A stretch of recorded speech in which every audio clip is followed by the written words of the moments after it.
ফের বলেছি সব পার্সে মেনে নিতে পারবে না, একটুখানি বলি মাথায় টুপি পরেছি, এটা হলো সুন্নাত। সুন্নাত না? সুন্নাত। আল্লাহ নবী কখনো খালি মাথায় টুপি পরেননি। পাগড়ির ভিতরে মানে কাপড়ের ভিতরে উপরে টুপি দিয়ে তারপরে কাপড় জড়াতেন, একে বলা হয় সুন্নাতি টুপি। সাধারণভাবে আমরা যে টুপি পরি এটা সুন্নাত নয়, পৃথিবীর কোনো আলেম দেখাতে পারবে না। তবে পরা যাবে না এরকম হাদিসে নেই বলে আজই পর্যন্ত আমাদের সামনে পরিয়ে রাখি। আমি ফের বলেছি সব কথা মেনে নেওয়া যায় না। আল্লাহ নবী দাড়ি রেখেছিলেন তাই সুন্নাত, দাড়ি রাখতে বলেছেন তাই ওয়াজিব, দাড়ি কাটতে বারণ করেছেন তাই হারাম। এবার দাড়ি রাখা সুন্নাত না ফরজ? দাড়ি রাখা বসিরহাট হুজুর ফলে কেতাবটার নাম হলো ফতোয়া আমিনিয়া, তাতে বলেছে ফরজ, যার মানে ওয়াজিব। কেউ বলেছেন ওয়াজিব, কেউ বলেছেন ফরজ। যাই হোক, ফের বলছি দাড়ি রসুল রেখেছিলেন এটা হলো সুন্নাত, রাখতে বলেছেন ওটা হলো ওয়াজিব, কাটতে বারণ করেছেন ওটা হলো হারাম। যে জিনিসটা কাটা হারাম সে জিনিসটা রাখা ওয়াজিব। মশলা ক্লিয়ার হয়ে গেল? সবাই আপনাকে বলবে দাড়ি রাখা সুন্নাত।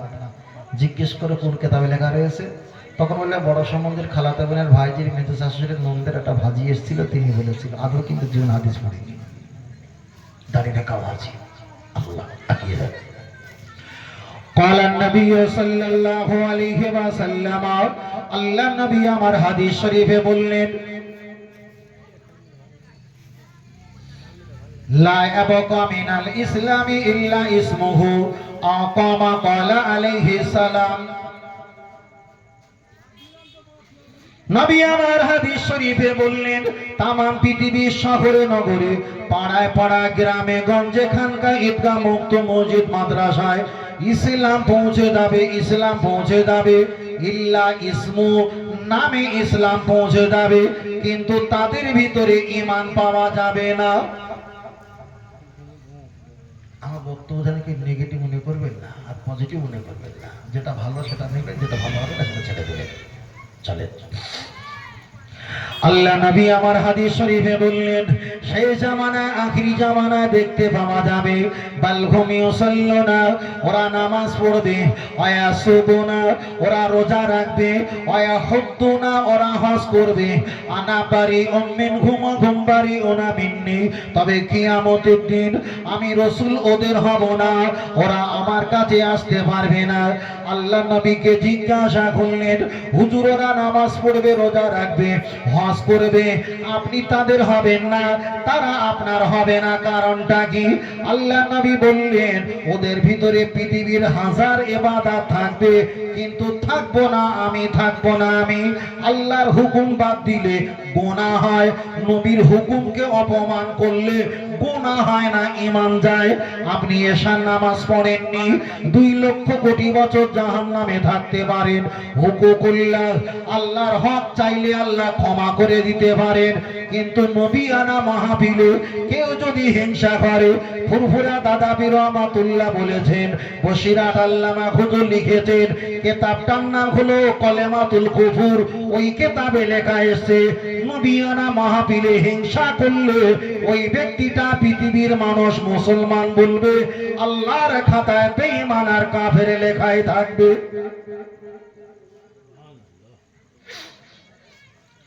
চলেন একটা বার এগিয়ে যাওয়া যাক, লক্ষ্য করে দেখা যায় আল্লাহ নবী বললেন, বালহুম ইউসাল্লুনা, ওরা নামাজ পড়বে, পৃথিবীর মানুষ ওদের নামাজি বলবে, ওয়ায়াসুবুনা, ওরা রোজা রেখে খড়িচোস পাকাটির মতো টিকটিকে হয়ে যাবে, দুনিয়ার মানুষ ওদেরকে রোজাদার বলবে, ওয়ায়াহুদ্দুনা, ওরা হজ করে করে মক্কা আর মদিনা ওরা পরিচিত জায়গা করে ফেলবে।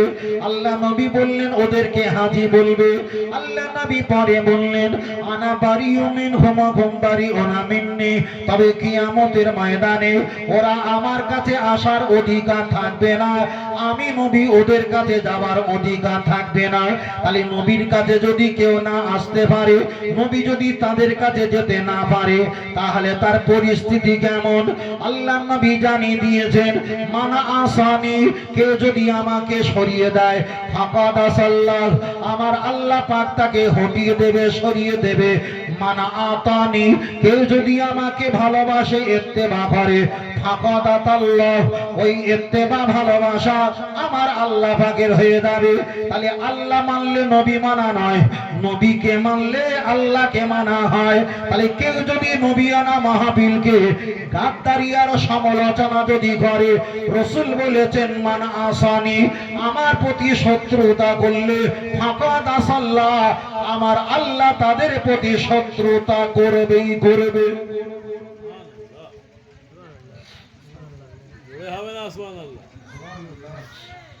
ও আমার বাতিরা, চলে না গিয়ে যাওয়া যায়, লক্ষ্য করে দেখা যায়। আর একটা অপশন আমি আপনাকে বোঝাতে চেয়েছি। আল্লাহ নবী হাদিস শরীফে বললেন, ও সাহাবীরা জেনে রেখে দাও, যিনি ইমাম সাহেব হয়তো নামাজ পড়বে, শেষ জামানা তার ঈমান থাকবে না। যারা মুসল্লি নামাজ পড়বে তাদের ঈমান থাকবে না। যিনি ওয়াজ করবে তার হয়তো ঈমান থাকবে না। যারা ওয়াজ শুনবে শেষ জামানা হয়তো তাদের ঈমান থাকবে না। যদি বলেন কেন, যদি বলেন কেন, হুজুর আমার কিতাবে ব্যাখ্যা করে বলেছেন, কলেমাতুল কুফর কিতাবে ব্যাখ্যা করে বলেছেন, যদি কোনো ব্যক্তি বলে, ও আল্লাহ আমি নামাজ পড়ি, রোজা রাখি, যতটা মুসিবত আপনি আমাকে দাও। আমার বাড়ির পাশে এক ব্যক্তি আছে, নামাজ পড়ে না, রোজা রাখে না, হজ করে না, যাকাত দেয় না। আল্লাহ আপনি তাদের কি দেখতে পাও না? তাদের কি রোগ ব্যাধি আপনি দাও না? হুজুর আমার ব্যাখ্যা করে বলেছেন, আল্লাহ তাদের কি দেখতে পাও না? আল্লাহর এই চোখ, এই নজর তুলে কথা বলার জন্য ওই ব্যক্তিটা বেঈমান আর কাফের হয়ে গেছে। তাহলে ওই ব্যক্তিটা মুসল্লি হিসাবে নামাজ পড়বে, তওবা করলো না, আল্লাহর খাতায় বেঈমান লেখা আছে, আধার কার্ডে মুসলমান লেখা আছে, প্যান কার্ডে মুসলমান লেখা আছে, খাদ্য সুরক্ষার কার্ডে মুসলমান লেখা আছে, এটিএম, ড্রাইভিং লাইসেন্স, পাসপোর্ট বইতে ওখানে মুসলমান লেখা আছে, ইল্লা ইসমু, দুনিয়ার গ্রামের মানুষ জানবে ওই ব্যক্তিটা হলো মুসলমান। কিন্তু নবী আনা জায়গায় গাদ্দারি আর হিংসা করে হয়ে গেছে বেঈমান। এ খবর তো অন্য কেউ জানে না। এ খবর কেউ জানে? কেউ জানে না। খালি রাসূল বলেছেন, কত মুসল্লি নামাজ পড়বে সব কাফের অবস্থায়, কত হুজুর ওয়াজ করবে কাফের অবস্থায়, কত ইমাম সাহেব নামাজ পড়বে কাফের অবস্থায়। বুঝতে পারবে না ঈমান আছে না ঈমান গেছে, বোঝার ক্ষমতা থাকবে না। কেন থাকবে না? ফের আগে বলছি, ঈমানকে মজবুত রাখার জন্য আপনাকে জ্ঞান সঞ্চয় করতে হবে। যদি বলেন কেন, আমি একটুখানি একটা লজিক দেই, আপনি বুঝতে পারবেন। চলেন। আল্লাহ নবী আমার হাদিস শরীফে বললেন, তালাবুল ইলমি ফরিদাতুন আলা কুল্লি মুসলিমিন আল মুসলিমা। আল্লাহ নবী হাদিস শরীফে বললেন, ছোট বড় আবাল বনিতা, কিশোর কিশোরী প্রত্যেকের জন্য ইলমে শিক্ষা করা ফরজ। ও বাবা জিনা, একটা বার আগিয়ে যাও, আল্লাহ নবীকে জিজ্ঞাসা করি, ইয়া রাসূলুল্লাহ, হাবিবাল্লাহ, আবু বকর, ওমর, ওসমান, আলী, তালহা, জুবাইর, আব্দুর রহমান বিন নওসাদ বিন আবু ওয়াক্কাস, আবু উবাদা বিন যায়েদ, আবু উবাইদা বিন জাররাহ, লক্ষ লক্ষ সাহাবা ছিল, তার ভিতরে বয়স্ক আবু বকরকে কেন আপনি ভালোবাসতেন? আল্লাহ নবী জবাব দিয়ে বললেন, আবু বকর সিদ্দিককে আমি এই কারণে ভালোবাসতাম, আবু বকরের ভিতরে ইলম জ্ঞান ছিল, আদব ছিল। ওই ইলম আর আদব দেখে আমি রাসূল আবু বকরকে ভালোবেসেছি। চলেন এবার আল্লাহর কাছে যাই। আল্লাহ আপনি কাকে ভালোবাসেন? নামাজিওয়ালা রোজাওয়ালাকে কি ভালোবাসেন? আল্লাহ বললেন, আমি নামাজি রোজাদারকে অত ভালোবাসি না। ইন্নামা ইয়াখশাল্লাহা মিন ইবাদিহিল উলামা, যারা জ্ঞানী আমি আল্লাহ তারা আমাকে ভয় করে, আর আমি আল্লাহ জ্ঞানীদেরকে ভালোবাসি। আল্লাহ নবী আবু বকর জ্ঞানী ছিল, তাকে ভালোবেসেছেন। আল্লাহ বলেছেন, আমি জ্ঞানী বান্দাকে ভালোবাসি। দুই, চলেন ফুরফুরা শরীফে যাই। ফুরফুরা দাদা পীর রহমাতুল্লাহ হুজুরকে জিজ্ঞাসা করি, ও দাদা পীর রহমাতুল্লাহ আলাইহি, হাওড়া, হুগলি, মেদিনীপুর, 24 পরগনা, পুকুরিয়া, দেখা যায় বাঁকুড়া, দিনাজপুর, মালদা, উড়িষ্যা, বিভিন্ন জেলায় রাজ্যে লক্ষ লক্ষ মুরিদ ছিল। বসিরার রুহুল আমিনকে আপনি কেন এত ভালোবাসতেন? জবাব দাও। আমার দাদা হুজুর বললেন, বসিরার রুহুল আমিনকে ভালোবাসার কারণ হলো বসিরাট রুহুল আমির ভিতরে এলেম আর জ্ঞান ছিল বলে আমি ভালোবাসি। তাহলে আল্লাহ জ্ঞানী দেখে ভালোবাসে, আমার নবী আবু বাক্কারকে জ্ঞানী দেখে ভালোবাসে, আমার আপনার পিতা দাবি রহমাতুল্লাহ বসিরাট হুজুরকে জ্ঞানী দেখে ভালোবাসে। এবার আপনি বলেন রক্ত দেখে ভালোবাসবেন না জ্ঞানী দেখে ভালোবাসবেন? আমি ফের বলেছি সব কথা হয়তো 10% ভিতরে আপনি কোনো পার্সেন্ট মানতে পারছেন, কোনো পার্সেন্ট মানতে। এর বলেন আল্লাহ কার পক্ষে? জ্ঞানীর পক্ষে। নবী হোক, দাদা পীর হোক, আর আপনি আর আমি।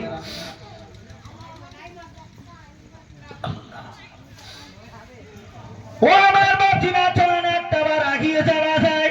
আমি ধরে নিলাম এখানে 1 ঘন্টার জন্য আমি পীর সাহেব হয়ে গেছি। এখন যদি 24 পরগনা থেকে 5টা বাস গাড়ি করে যদি আমার ভক্তরা আসে, বাঁকুড়া জেলা থেকে 3টে গাড়ি, মালদা জেলা থেকে 2টো গাড়ি করে যদি ভক্ত মুরিদেরা আমার কাছে আসে, আমার কাছে এসে মুসাবা করলো, হাদিয়া দিল, আমাকে যদি জিজ্ঞাসা করে হুজুর আমি স্বপ্ন দেখেছি, স্বপ্নতে আমি বিয়ে করেছি, এখন ওনাকে স্ত্রী বলে মানা যাবে কি যাবে না? হুজুর যদি বলে আমি জানি না, আর একটা ভক্ত যদি জিজ্ঞাসা করে হুজুর আমার হাতে মুরগি ছিল, আমার হাতে মাছ ছিল, মুরগি আর মাছ মারা গেছে, আমি কোনটা খাবো আর কোনটা ফেলে দেবো? কোরআন হাদিস দিয়ে প্রমাণ আমাকে বুঝিয়ে দাও। হুজুর যদি বলে আমি জানি না, তাহলে 1 দিন বলতে পারলো না, 2 দিন বলতে পারলো না, 3 দিনের মাথায় ওই ভাওড়া, হুগলি, দিনাজপুর, মালদা থেকে বাস ভাড়া করে এবার আমার দরবারে কি আসবে বলে মনে হয়? আসবে? যে হুজুরের কাছে মুরিদ হয়েছি সে হুজুর শালা মূর্খ, ঠিক না বে ঠিক? তাহলে মুরিদকে ধরে রাখার জন্য জ্ঞানের প্রয়োজন আছে না নাই? তাহলে ধর্মের জন্য জ্ঞানের প্রয়োজন আছে। তাই আল্লাহ আমার নবীকে প্রথমে কি দিয়েছিলেন? ইকরা ইকরা ইকরা, পড়ো পড়ো, বিস্মি বিস্মি, কার নামে রব্বিকাল্লাযী খলাক, সৃষ্টিকর্তার নামেই তুমি পড়ো। আমার নবীকে আমার আল্লাহ পড়িয়েছিলেন, আমার নবীও বলেছেন কবরে যাওয়া আগ পর্যন্ত ইলমে শিক্ষা, পড়ালেখা তোমাদের জন্য অপরিহার্য ফরজ। জোরে বলেন সুবহানাল্লাহ। আল্লাহ আল্লাহ আল্লাহ। চলেন কোনটা বলবার কোনটা না বলার সময় তো সংক্ষেপ, সময় তো সংক্ষেপ। আল্লাহ আল্লাহ। ও আমার জওয়ান যুবকেরা গিয়ে চলেছে বাসায়, লক্ষ্য করে দেখা যায় আমি আপনার কাছে গুটিগত গল্প অল্প স্বল্প সময় নিয়ে বলেছি, তবে আর একটা বার গিয়ে যাওয়া যাক। লক্ষ্য করে দেখা যায় আমরা এই জায়গায় বসেছি, পীর সাহেব হুজুরের মাহফিলে এখানে বসেছি। এখানে বসলে লাভ কি হবে? আল্লাহ নবী একটা হাদিস শরীফ বললেন, আল্লাহ নবী হাদিস শরীফে বললেন ইজার ইজার জামারাতুম মিন রিয়াজিল জান্নাত। আল্লাহ নবী বললেন এটা হলো বেহেশতের বাগান। নবী আমার পরে একটা হাদিস শরীফে বললেন ও আমার সাহাবীরা জেনে রেখে দাও, তানাজিলুর রহমাতি ইনদা যিকরি সলিহিন ও কামা ক্বালা আলাইহিস সালাম, তোমরা যদি আমার মাহবুব বান্দা বান্দীদের কথা অনুসরণ অনুকরণ করো, তাদের যদি প্রশংসা করো, আমি আল্লাহ আমার ফেরেশতা দিয়ে তোমাদের প্রতি রহমত নাজিল করে দেই। আল্লাহর কোরআন জানিয়ে দিলেন ওয়া ইদা কুরিআল কুরআনু ফাসতামিউ লাহু ওয়া আনসিতু লাআল্লাকুম তুরহামুন।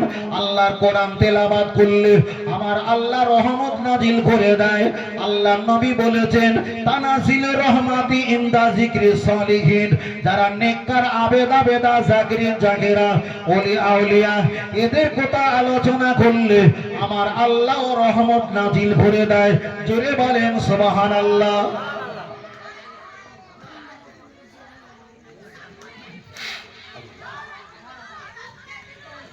চলে লক্ষ্য করে দেখা যায়, তাহলে নবী দেখা যায় ওলি আউলিয়াদের কথা বললে তাদের প্রতি আমার আল্লাহ রহমত নাজিল করে। ছোট্ট করে একটা কথা বলি, পীর ওলিদের হাতে যখন আমরা হাত দেই বায়াত হই, মুরিদ হই। বায়াত মানে বিক্রি। এবার একটা কথা বলেন, আপনি যে পীরের হাতে হাত দিয়ে বায়াত হবেন, মুরিদ হবেন, তার কথা শোনা, তার হুকুম পালন করা মুস্তাহাব, ওয়াজিব না সুন্নাত?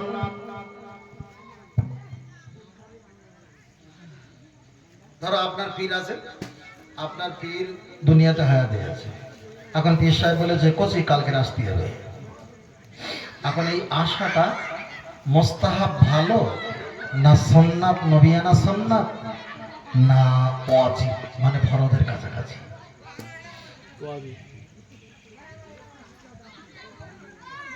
তাহলে নবীদের হুকুম মানা হলো সুন্নাত, আল্লাহর হুকুম মানা হলো ফরজ ওয়াজিব।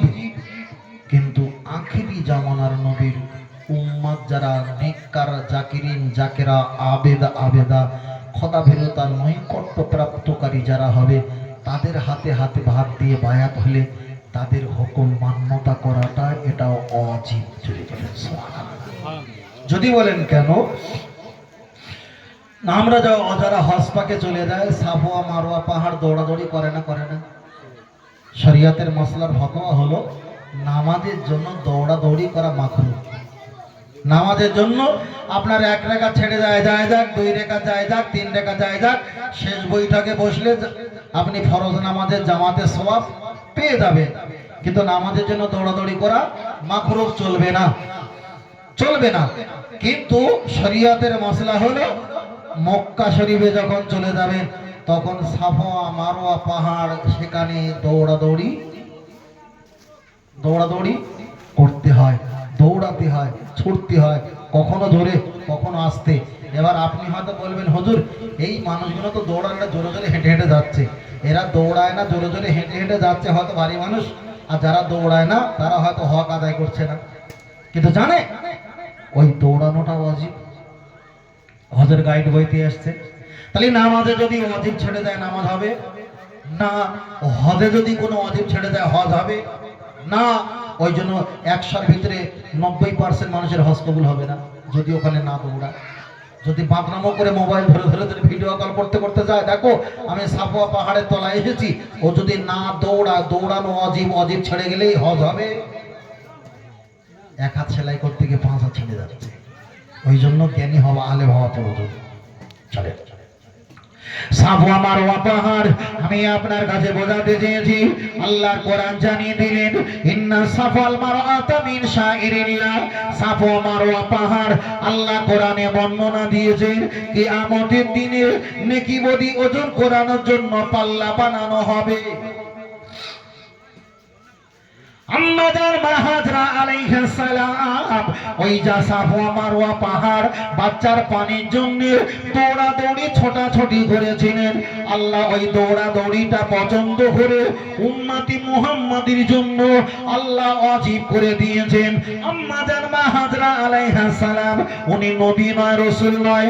একদিকে ওনার স্বামী হলো নবী, একদিকে ওনার ছেলে হলো নবী। তাহলে একদিকে নবীর মা, একদিকে নবীর স্ত্রী, তিনি হলো আল্লাহর জাকিরিন জাকেরা বান্দি। দৌড়াদৌড়ি করেছে, ওই দৌড়াদৌড়িটা আমার আল্লাহ আমাদের জন্য ওয়াজিব করে দিয়েছেন। ও বাবাজিরা, তাহলে নবীরা দৌড়াদৌড়ি করলে ওটা সুন্নাত হতো, আল্লাহর আদেশ যদি ডাইরেক্ট হতো দৌড়াদৌড়ি করা ওটা ফরজ হতো। পীর আম্মাজান দৌড়াদৌড়ি করেছে, আমার আল্লাহ ওই দৌড়াদৌড়িটা আমাদের জন্য ওয়াজিব করে দিয়েছেন। তাই হানাফি মাযহাবের মাসলা অনুযায়ী পীরের হুকুম যেমন মক্কা মদিনা শরীফে দৌড়াদৌড়ি করা ওয়াজিব। আপনি যদি কোনো পীরের হাতে হাত দিয়ে বায়াত হও তার হুকুম মান্যতা করা ওয়াজিব। কেন? পীর ওলিকে মানা হলো আল্লাহ আর নবীকে পাওয়ার জন্য তালাশ করা। জোরে বলেন সুবহানাল্লাহ, আর একটু জোরে বলেন সুবহানাল্লাহ। আল্লাহুম্মা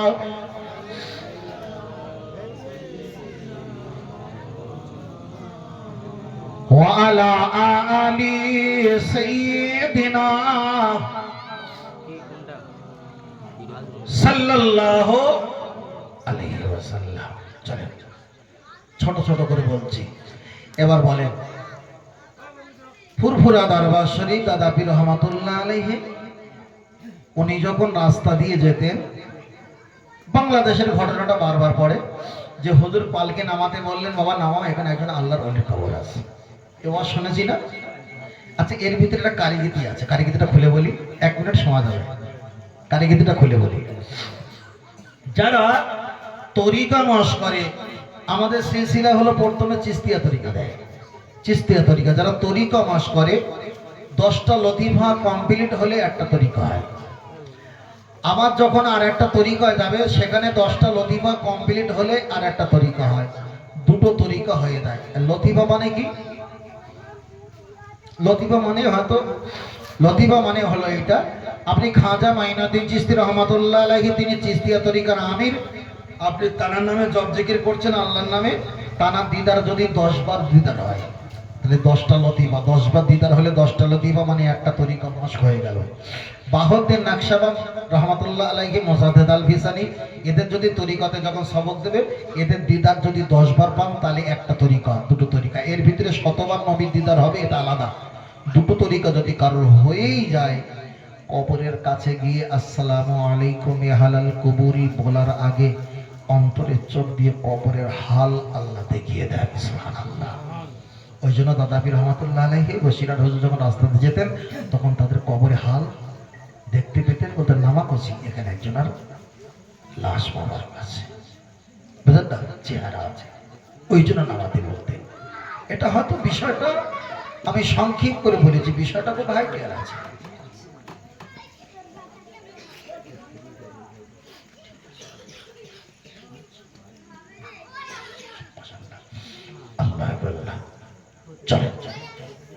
আল্লাহ আল্লাহ। তাহলে এটা হলো তরিকতুল্লাহ, এটা আমি ছেড়ে দিলাম। যখন আমরা জিকির করি লা ইলাহা ইল্লাল্লাহ, ইসলামে সব জিকির হয়েছিল লা ইলাহা ইল্লাল্লাহ। সাধারণ ছেলেরা তো অনেকে জানে না, লা ইলাহা ইল্লাল্লাহ জিকির করছে, বাম হাতে বাম দিকে 2 আঙুল স্থান আছে, 2 আঙুল নিচে কলব আছে, এখানে ইল্লাল্লাহ বলে ধাক্কা মারতে হবে। মানে প্রথমের দিকে কোনো খবর নেই, লাস্টের দিকটা খবর। কথাটা ভালো। যখন লা বলা হয় তখন নাভি থেকে নিয়ে কাঁধ পর্যন্ত লা, এই পর্যন্ত ইশারা করে আসতে হবে। ইলাহা যখন হবে তখন মাথা পর্যন্ত, এখানে মা ফাতেমাকে স্মরণ করতে হয়, চারিদিকে মাওলা আলী তার রামাল্লাহ আজাহবু তানাকে স্মরণ করতে হয়। ইল্লাল্লাহ যখন হবে কপাল থেকে নিয়ে ডাইরেক্ট 2 আঙুলের নিচে এখানে ইল্লাল্লাহ বলে ধাক্কা মারতে হয়, এখানে ইমাম হাসান হোসাইন মুহাম্মদ সাল্লাল্লাহু আলাইহি ওয়াসাল্লাম তানাকে স্মরণ করতে হয়। তাহলে লা ইলাহা ইল্লাল্লাহ স্মরণ করে করে যদি জিকির করা হয়, আসতে হবে না জোরে হবে? আস্তে আস্তে হবে, তাড়াতাড়ি হবে না। আর যাদের অভ্যস্ত হয়ে গেছে বছর কি বছর, তাতে তাড়াতাড়ি হবে। আর আমরা যখন লা ইলাহা ইল্লাল্লাহ করি, একটাও সেন্টারে পৌঁছাচ্ছে না, নেকি হবে, সওয়াব হবে, যে মাকাম, সে মাকামটা কিন্তু হবে না। কতটা পরিষ্কার হলো? নেকি হবে, সওয়াব হবে, মাকামটা কিন্তু হবে না। যদি কারোর ট্র্যাক্টর ফাল, যদি কোদালের ফাল, নাঙলের ফাল যদি পানিতে যদি ঠেলা হয়, মাটিটা উঠবে না, পানি ঘোলা হবে কিন্তু কাদা হবে না। আর যদি ভালো করে জায়গা মতো যদি দেওয়া হয়, কাদাও হবে, পানি ঘোলা হবে। আর এই জিকিরটা যদি জায়গা মতো যদি ফাল না যায়, যদি অন্তর না যায়, তাহলে পানি ঘোলা হবে কিন্তু কাদা হবে। ঠিক বিষয়টা এরকম, সব হবে কিন্তু মাকামটা পাবে না। চলেন, বিষয়টা আমি ওদিকে যাচ্ছি না, বিষয়টা আরেকদিকে চলে আসি। আমি আপনাকে প্রথম থেকে এই পর্যন্ত বলেছিলাম, একটাই কথা বলেছি, সবচাইতে বড় সম্পদ হলো আমাদের আমল। এবার একটা বা ছোট করে বলবেন, পরকালে জান্নাত পাওয়ার জন্য, ঈমানের পরকালে জান্নাত পাওয়ার জন্য নেকির প্রয়োজন না মহব্বতের প্রয়োজন? একটু ছোট করে বলি, আমি একদম ছোট ছোট করে, সময় তো অল্প, যদি কোনো দিকে বক্তব্য বলে যেতে পারছি না ভাই। পরকালে জান্নাতের জন্য নেকির প্রয়োজন না মহব্বতের প্রয়োজন? ভাই হয়তো কিচ্ছু বলে না, চুপ করে আছে। আমার বক্তব্য এরকম, যতক্ষণ বসবে ধরে ধরে ধরে ধরে পরীক্ষার মতো ক্লাসের মতো দেবো, ও যতদিন বেঁচে থাকবে কি আর থাকবে। ও আবার বাকিরা গিয়ে চলে যাওয়া যায়, পরকালে জান্নাত পাওয়ার জন্য নেকির প্রয়োজন না মহব্বতের প্রয়োজন? আমরা প্রত্যেকে জানি, নেকি যাদের বেশি হবে আমার আল্লাহ তাদেরকে জান্নাতি করবে, গুনাহ যাদের বেশি হবে তারা জাহান্নামে যাবে। কথাটা ভালো, কিন্তু একটাই কথা আপনাকে স্মরণ রাখতে হবে, পরকালে জান্নাত পাওয়ার জন্য নেকির প্রয়োজন না মহব্বতের প্রয়োজন? ফের আমি বলছি বাবা, নেকি নেকি হলো খুচরো পয়সা, নেকি হলো খুচরো পয়সা। অলিতে গলিতে আদুরে বাঁধু ঘুরে যেখানে সেখানে নেকি পাওয়া সম্ভব, কিন্তু যেখানে সেখানে মুহাব্বত পাওয়া যায় না, মুহাব্বত পাওয়া যায় না। তাহলে নেকি যেখানে সেখানে পাওয়া যায়। যদি বলেন হুজুর প্রমাণ দেন, চলেন একটা ছোট করে বলি। আপনি রাস্তা দিয়ে যাচ্ছিলেন,